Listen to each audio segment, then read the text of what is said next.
Today we're going to talk about heart failure and all ins and outs and nooks and crannies and doodads. Nooks and crannies and doodads. No, that's not right. But rewind. Now let's try that. Take two. Scratch.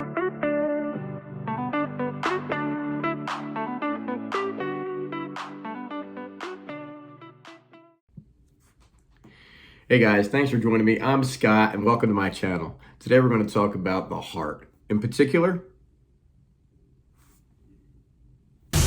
heart failure. All right, guys, I'm going to make this really simple. Let's get into heart failure. Heart failure is basically the inability of the heart to pump out blood effectively to meet the metabolic demand of the body. That's it. So the heart is failing as a pump. Heart failure, heart is failing as a pump. The blood is not leaving the heart efficiently or fast enough to meet the metabolic demands of the tissues that it's supplying oxygen and blood to. That is it. And there's two main reasons that the heart fails, right? Contractile issues of the muscle itself or filling issues of the heart itself. And that's it. The blood's just not coming out fast enough. So let's get into this a little bit deeper. So there's two types of heart failure, right?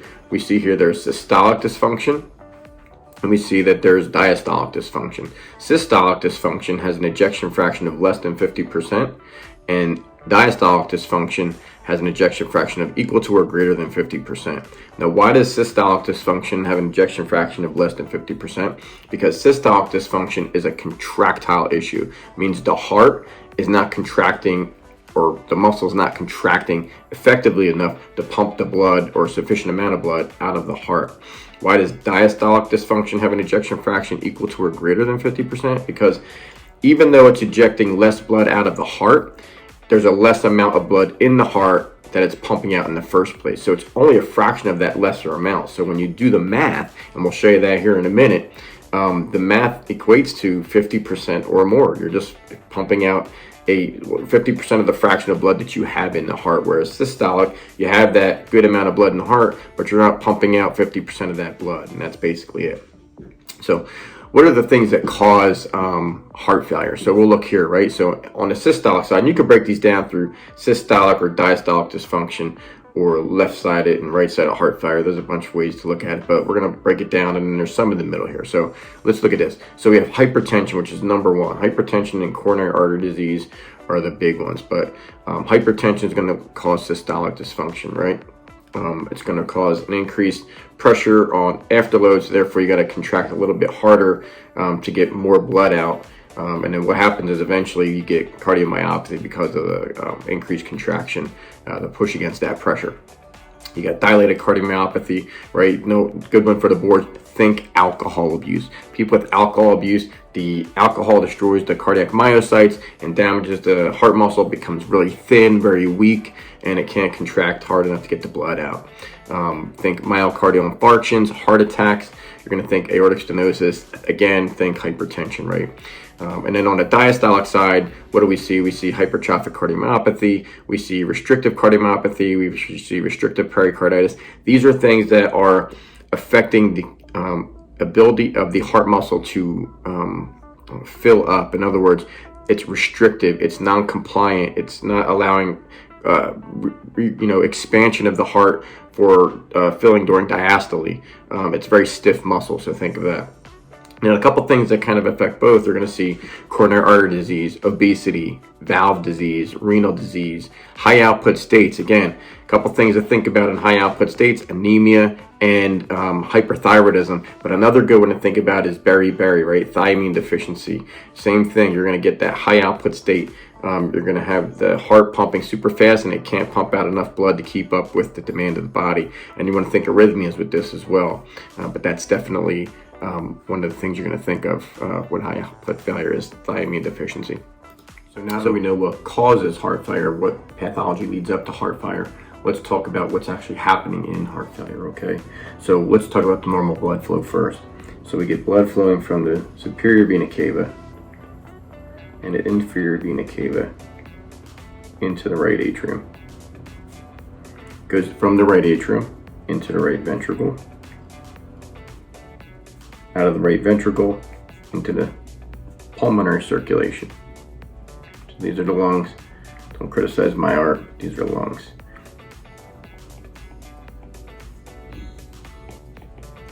pulmonary circ. That's where oxygen gets exchanged for CO2. And from the pulmonary circulation, it goes back into the right atrium, or I'm sorry, left atrium. Let's fix that for everybody. Left atrium and left ventricle. Leaves the left ventricle and comes out the aorta. Comes into left atrium, left ventricle, out the left aorta, where it provides nutrients and blood supply to the rest of the body. That's the normal blood flow. What happens with congestive heart failure is there's damage to the heart wall muscle, or some kind of autoimmune process going on with the heart where it can't contract right, remember, or it's not filling enough. So then what happens is you have increased pressure. So let's go down here, let's say abnormal pressure backup. Here you have increased pressure, and that's in the left ventricle. So you have increased pressure in the left ventricle, blood backs up to the left atrium where there's increased pressure. That goes back into the pulmonary circ. Pulmonary circ, it backs up pressure to the right ventricle.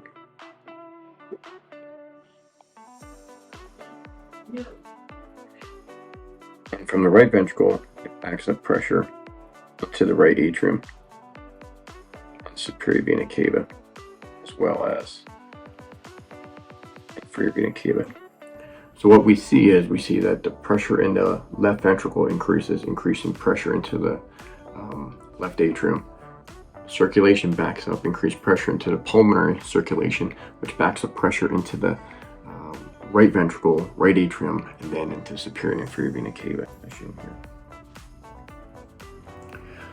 Okay, so I want to tie a couple loose ends here. We got to talk about ejection fraction. We got to talk about the RAAS system, which is coming up next before we can pull things together with signs, symptoms, and treatment and be done with this. So let's get into really quick the ejection fraction. So we see here we have normal ventricle, right? We'll say that's normal ejection fraction here. And these squares represent the ventricles. Just follow me here. It's just shits and giggles. This is what a ventricle is. And then we have, we'll say, diastolic dysfunction over here, and systolic dysfunction over here. Fix that a little bit. Okay, and you can see here we have damage. So think the person maybe had an MI, right? And there's damage to that heart there. All right, so that's what you're looking at there. So under normal circumstances, let's go back to the middle here. Under normal circumstances, you have fluid that fills the ventricle at end diastole, right? Diastole is the resting, fills up. Say we have 110 milliliters of blood. Okay, during a normal contraction, right? What's pushed out of the heart during contraction, we'll say is 70 milliliters of blood. Right? So how do we figure out ejection fraction? So ejection fraction is basically stroke volume, the amount of blood pushed out of the heart during contraction, divided by end diastolic volume times 100. So there we see that cardiac output is going to be affected, right? So under normal circumstances, let's go back here. We'll say that we have 70 mLs divided by 110 mLs, that's what we started with, times 100. And if you do the math, it gives you roughly 63%. So that's a normal ejection fraction, right? If we go over here to systolic, right, we see that there's damage to the heart. So even it's going to fill up with, we'll say, the same amount of blood, right? Let's fill that up, right? We're going to get 110 mLs, right? And then we're going to see what gets pushed out. Now you got to remember, there was a heart attack, there's scar tissue or something. So instead of the heart contracting super forcefully like that, it's maybe contracting a little lighter, right? Like it's not a super strong contraction, it's a light contraction. So think of it that way. So now what's coming out, we'll say, is maybe 40 mLs of blood. So the stroke volume leaving the heart now is 40 mLs of blood. Now if we do the math here, right, we're going to get 40 mLs divided by 110 mLs is congruent to, what is that, I don't know, let's say 36%, I believe. And that's your ejection fraction for systolic volume is 36%. Just because it's the way it is. You do the math, you have a higher denominator and a lower numerator, you're going to end up having a lower percentage because 40% was actually pumped out. And that's what that is. And then you go over here to the diastolic, right? And we're going to do the same thing, right? We're going to say, except this time, think of it like a hypertrophic cardiomyopathy. Let's do this. Let's think that the walls are thickened inside this ventricle. The walls are super thick, right? They're super thick. All right, that's the walls. So now we got a little bit less fluid, right? So say at the end diastole now, instead of having 110, maybe we've only got like, I don't know, we'll say, 100 mLs. So now we'll say we have like 100 mLs that can fill the actual ventricle because it's thick, right? We have the thick walls there. So we only get 100 mLs. And then we see what's pumped out is, we'll see what's pumped out is 50 mLs of blood. Now you're probably saying, what's going on there? Well, here's the thing. Remember what I said earlier? It's a fraction of that fraction of blood that actually could fill the ventricle.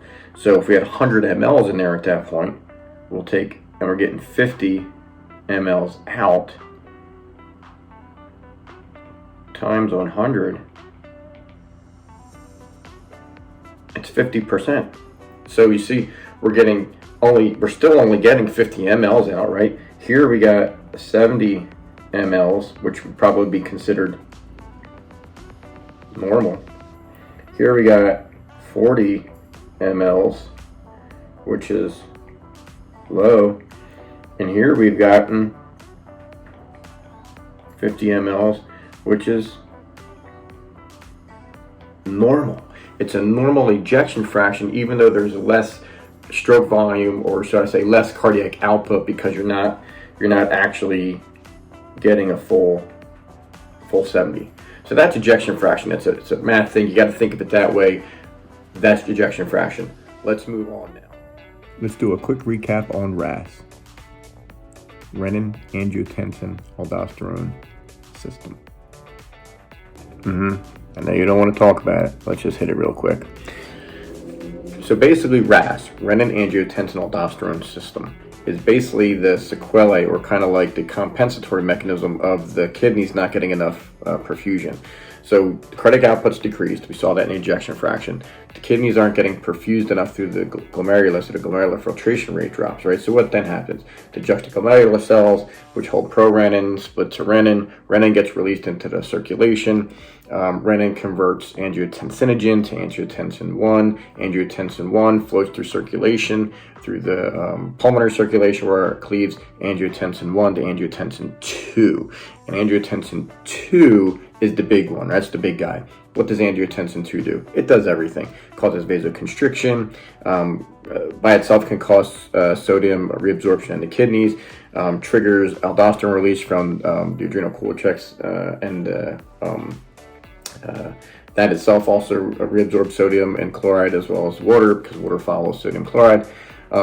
Goes to the hypothalamus and triggers release of antidiuretic hormone through the pituitary, which also holds on to fluid itself. So angiotensin 2 is a big guy, right? It also suppresses bradykinin, which is a vasodilator, and angiotensin 2 is the guy that just kind of messes everything up, right? So we're going to talk about that later in treatment, but that's one of the reasons why you want to treat that. So that's RAAS in a nutshell. I'm in a nutshell. So basically, if you want to get into the pathophysiology deeper of heart failure. There are other videos out there. I'm not going to dig deep. I just wanted to kind of cover that a little bit.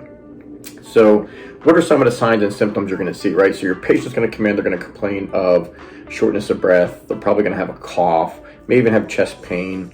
They're going to tell you that maybe they have, when they lay down at night, they can't lay flat, they have to use pillows, and that's called orthopnea, where they lay flat. And that's because basically, again, congestion and gravity, gravity pulls fluid down, right? So you're going to see leg swelling, but gravity pulls fluid down. But when you lay flat, you're horizontal, right? So the fluid has an easier time to get back up to the heart and to the lungs. So therefore, you get a little bit short of breath because there's more blood there.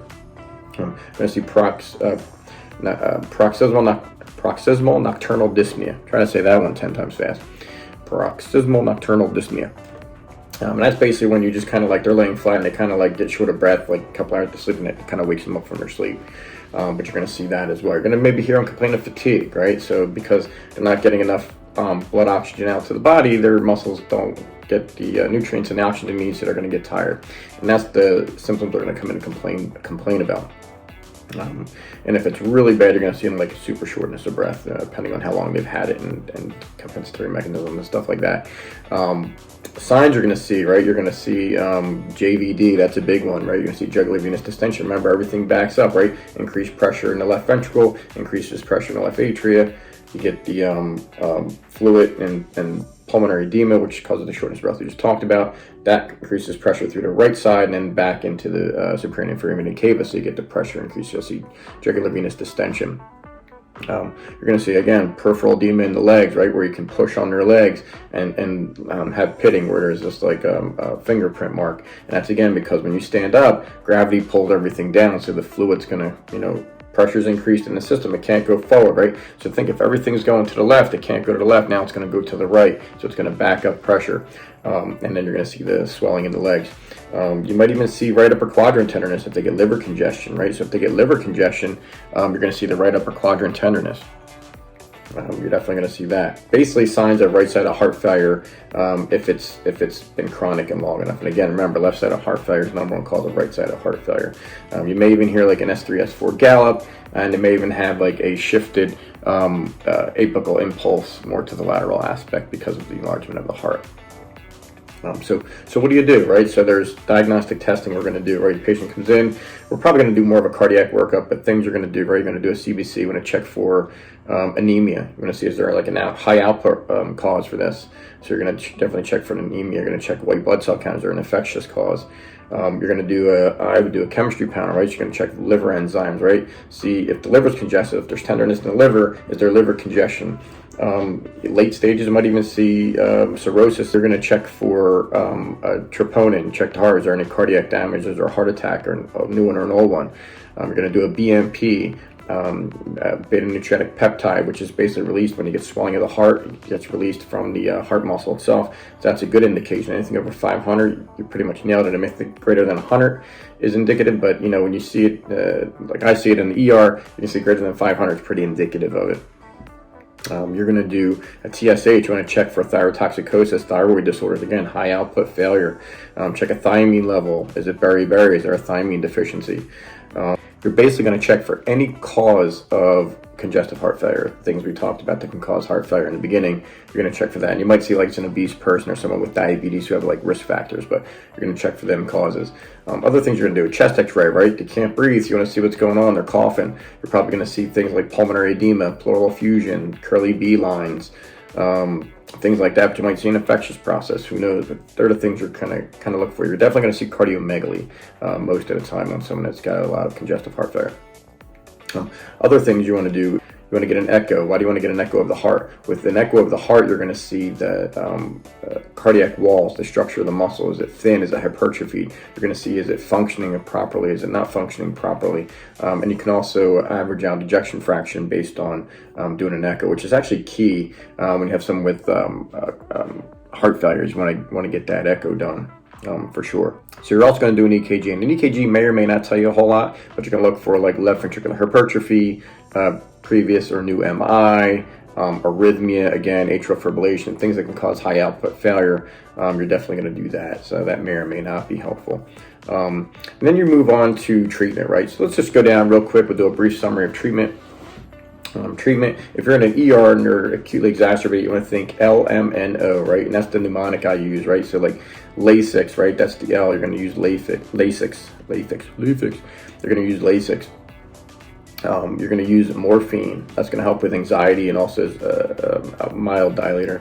You're going to use nitrates, and that's going to help reduce preload and afterload. And then you're going to put them on oxygen, okay, because they're already not carrying enough oxygen, so you want to kind of help them breathe a little bit and reduce some anxiety with that. So the LMNO, they're the things you're going to use. Now for routine treatment, we're going to use things like hydrochlorothiazides, okay? And again, I'm not going to get into the functions and how they work. There are other videos out there, you can look it up, but hydrochlorothiazide, diuretics, just want to check for like hyponatremia, make sure I don't get hyponatremic. You're going to use loop diuretics, like furosemide and bumetanide, I think that's how you say it, but you want to make sure that you don't get hypokalemic with them as well. ACE inhibitors, if they have no contraindication to why they can't use an ACE inhibitor or an ARB, you definitely want to use that. Remember that RAAS system made it worse. You want to kind of cut that off. So you want to block the conversion of angiotensin 1 to angiotensin 2, or you want to block the receptors. Either way, you kind of want to stop that excessive reabsorption of fluid. You're going to use nitrates, again, reduce preload and afterload. Sometimes you can use beta blockers if there's no contraindications. Things you want to stay away from would be like, for sure, NSAIDs, and you want to stay away from calcium channel blockers. Calcium channel blockers have a reduced inotropic effect of the heart. You want it to kind of beat better. And with NSAIDs, you're kind of reducing the prostaglandins a little bit, so it kind of interferes with the vasodilation, it causes more vasoconstriction. So there's two of the things you kind of really want to stay away from. But long-term treatment, like people who progress and get worse and worse and worse, you look at things like possibly an ICD they may need later on. They might need an LVAD, and eventually they may need a heart transplant. So yeah, that's basically the treatment. Again, I didn't want to get too in-depth. This video is already taking too long. I'm trying to make them shorter, trying to do a little synopsis for everybody. Again, there are videos out there that get deep into the pathophys, so if you really want to get into that, I suggest you go watch them. But I hope you enjoyed what you watched with me. I hope you learned a little bit. Hopefully I'll get better at making these videos and giving you the key points and making them shorter. So if you like what you saw, please hit the link below, subscribe, and tell your friends about it, and let's rock this journey together. Thanks, guys.